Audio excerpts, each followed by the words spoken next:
Yang miskin mati, yang kaya mati. Ini nggak usah takut ya, Wak. Mati itu, dan mati itu bukan akhir segalanya, bukan. Mati itu awal kehidupan kita di alam akhirat, saudara.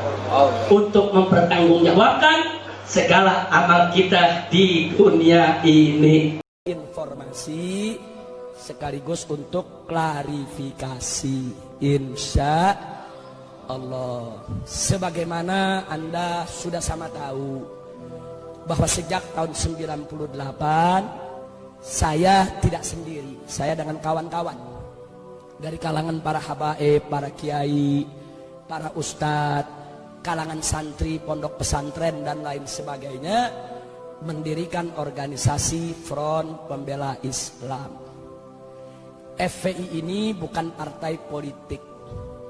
FPI ini adalah organisasi Islam yang bermadhab akidah Asy'ariyah dan bermadhab fikih Syafi'i.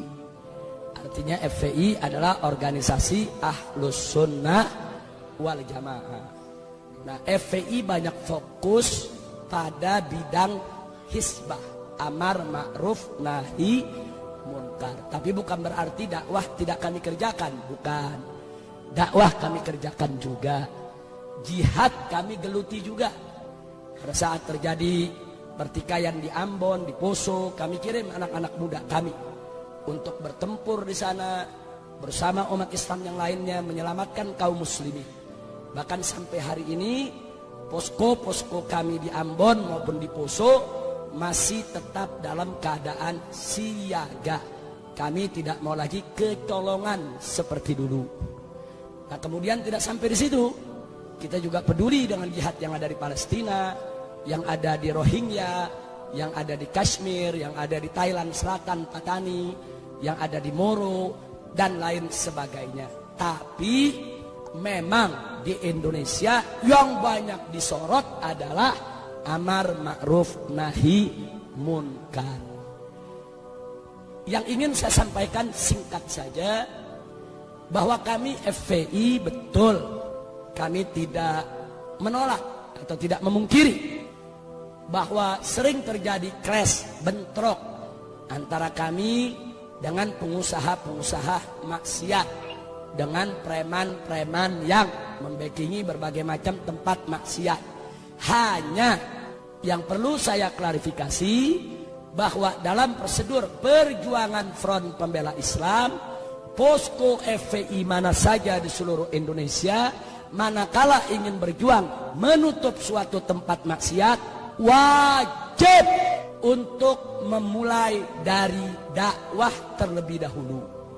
Jadi nggak boleh ujuk-ujuk amar ma'ruf nahi munkar, nggak boleh, saudara. Dakwah dulu, itulah yang kami sebut prosedur standar. Jadi kami mulai dakwah dulu dengan cara bagaimana? Dengan cara saudara memberikan nasihat kepada yang punya tempat maksiat. Kalau udah nggak bisa, kami laporkan kepada yang berwenang, baik mulai dari RT, RW, lurah, camat, bupati, sampai kepada gubernur. Begitu juga tentara, polisi, kami surati dan semua kami arsipkan. Nah, kalau itu semua juga nggak didengar, kami minta ketemu, kami minta dialog. Kami dialog ke DPRD, kami dialog dengan gubernur, kami dialog dengan pemilik maksiat. Karena kita nggak boleh nutup pintu dialog, saudara. Nabi sendiri dulu diajarkan oleh Allah kepada orang kafir pun dialog. Wajadilhum billati hiya ahsan. Nabi disuruh dialog, ada orang kafir aja kita mesti dialog. Apalagi yang bukan kafir, saudara. Wajib untuk dialog. Nah, kalau dialog-dialog ini tidak membuahkan hasil, kami mengambil jalan lain, yaitu dengan melakukan demo. Demo itu pilihan berikut. Nggak ada ujuk-ujuk demo, saudara. Demo itu maksudnya unjuk rasa. Mungkin selama ini kami kirim surat, hurufnya kekecilan, pejabat nggak bisa baca. Jadi kami demo pakai spanduk, hurufnya gede biar pada baca. Itu kan filsafatnya, saudara. Mungkin selama ini kami dialog dengan bahasa lembut, nggak kedengeran. Jadi kami datang demo pakai speaker yang gede, biar semua dengar suara itu, saudara. Nah, kalau itu sudah tidak mempan juga, Nah, kami ada tahapan-tahapan lain.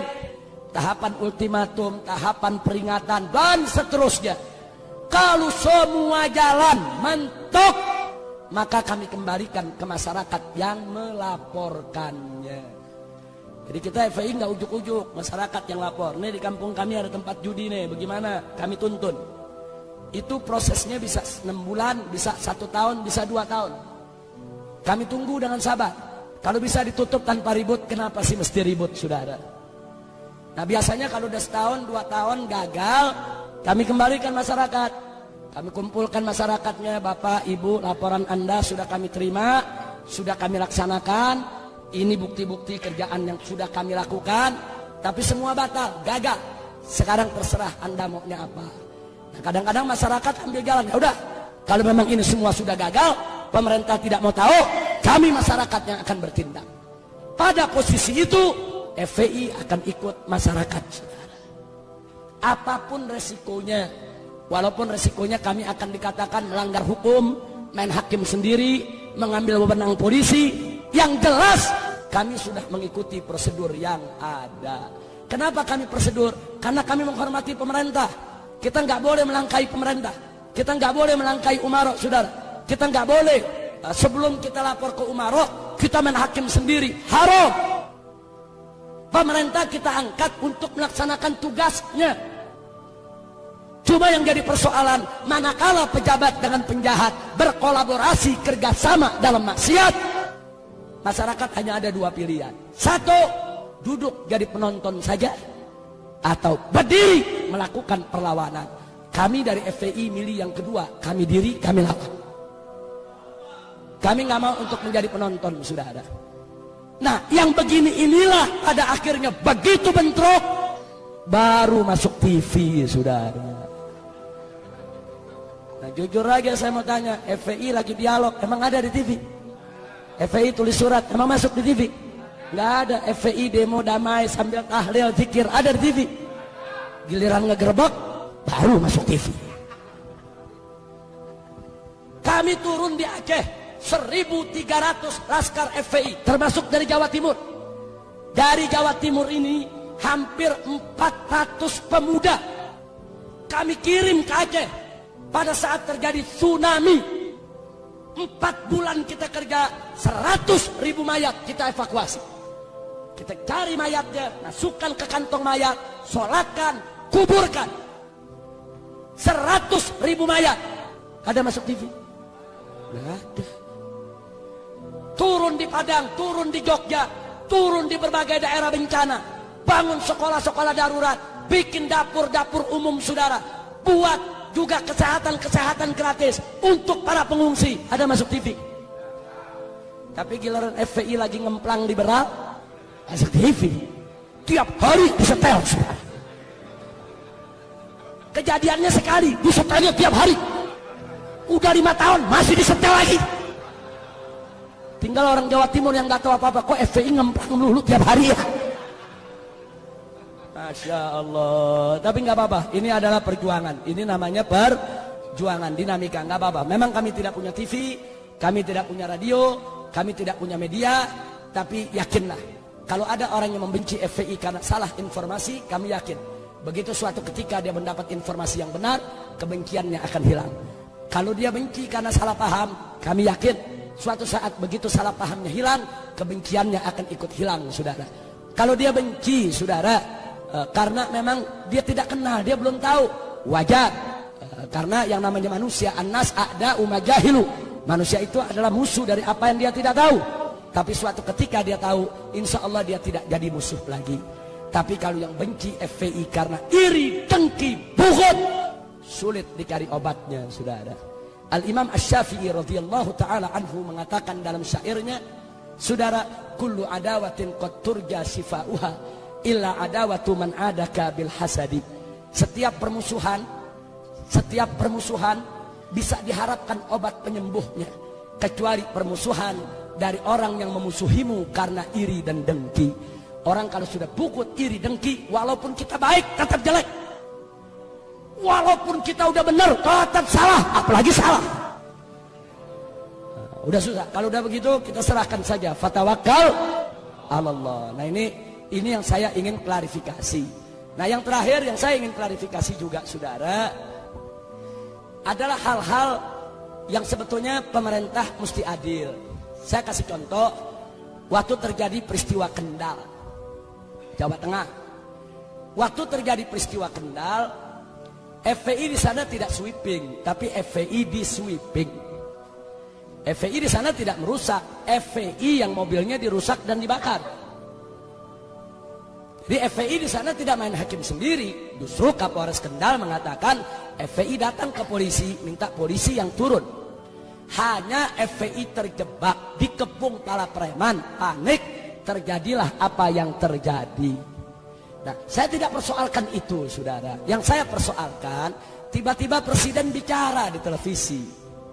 Presiden mengecam FPI anarkis, FPI mempermalukan Islam, FPI mencederai Islam, dan seterusnya.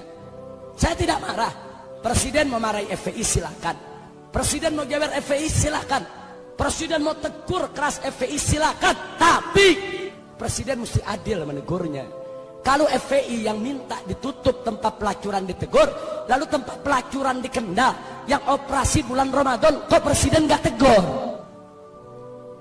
Mestinya tegur dong dua-duanya. Hei tempat pelacuran, kenapa kau masih buka? Sampai bulan Ramadan buka.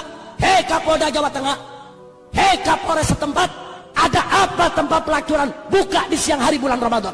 Mestinya presiden marah dong. Setelah itu presiden tegur, hei FPI, kalau ada tempat pelacuran yang buka, kau jangan main hakim sendiri, kau jangan main pukul, awas. Kalau FPI begitu, kami tindak. Kalau begitu cara bicara presiden, saya terima. Ini enggak, pelacurannya presiden diem, ya. Giliran FPI-nya ditegur, FPI mesti begini, FPI mesti begitu. Nah pelacurannya kenapa ente diem? Baik FPI salah karena ingin menutup tempat pelacuran saudara tanpa izin pemerintah. Baik, katakan FPI salah. Lalu yang membuka tempat pelacuran, apa mereka tidak salah?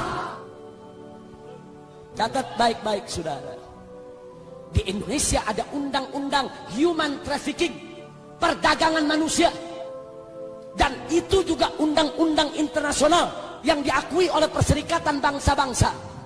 Di dalam undang-undang human trafficking, undang-undang perdagangan manusia, salah satu yang dilarang adalah pelacuran.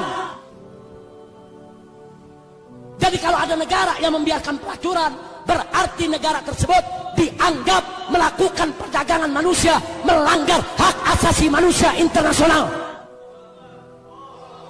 Kalau FPI salah di bawah karena dianggap main hakim sendiri, presiden lebih besar kesalahannya karena membiarkan pelacuran yang sudah dilarang oleh undang-undang nasional maupun internasional. Nah, kan ini negara hukum saudara. Kita mesti bicara berdasarkan hukum. Nah makanya begitu beliau bicara, saya lawan, saya jawab, saya minta pertanggungjawaban. Baik, kau mau bubarkan FPI silakan, tapi kami minta bubarkan semua pelacuran di Indonesia.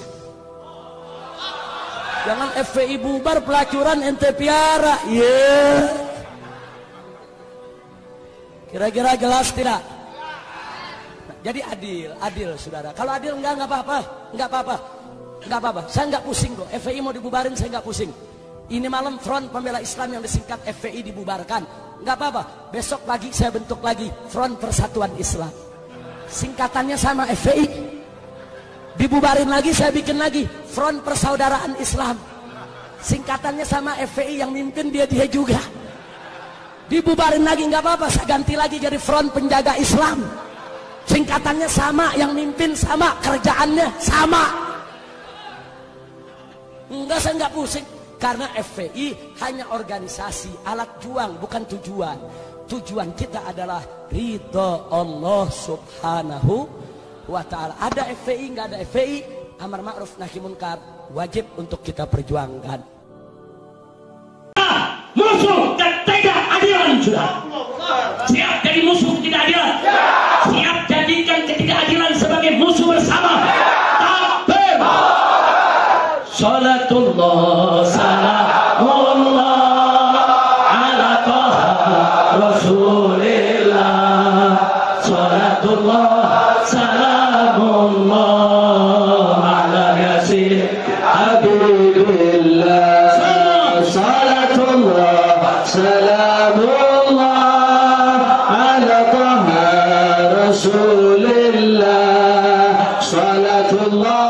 salamullah